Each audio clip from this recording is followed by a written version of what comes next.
അതാണോ കാര്യം? അപ്പൊ നാളെ രാവിലെ തന്നെ വരുമായിരിക്കും അല്ലേ? സന്തോഷമായി. അവള് വന്നാലേ ശരിക്കും ഇവിടെ ഒരു സന്തോഷമുള്ളൂ. ചിരിയും കളിയും തമാശയൊക്കെയായി മൊത്തത്തിൽ ഈ അന്തരീക്ഷമാകെ മാറ്റും. വർഷയെ പോലെ തന്നെയാ വസന്തേച്ചി.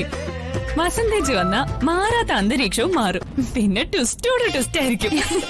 പ്രത്യേക മഹിമ. നീ എന്നെ കളിയാക്കുവായിരുന്നല്ലേ?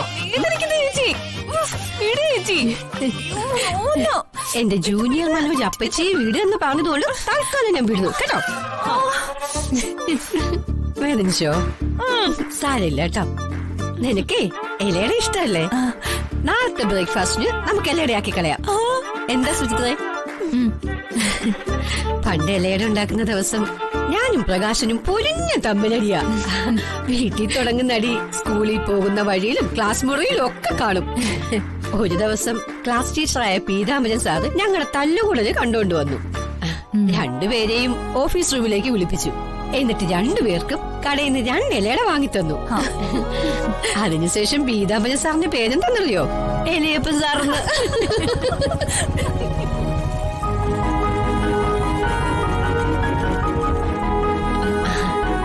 ജഗൻ വന്നല്ലോ.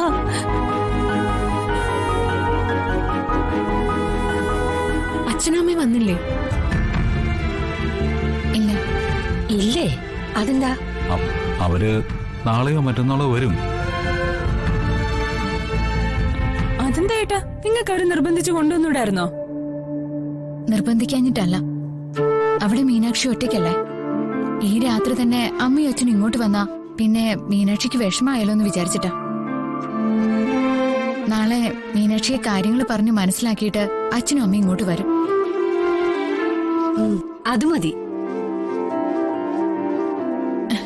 അല്ല, ദീമോൾ ഉറങ്ങിയോ? ഇല്ല. നിങ്ങൾ കുളിച്ചിട്ട് വാ, ഞാൻ അത്താഴം എടുത്തു വെക്കാം.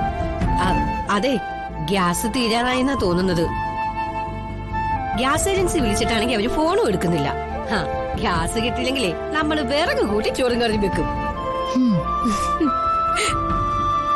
നമ്മളോടാ കളി. നാത്തുവാ.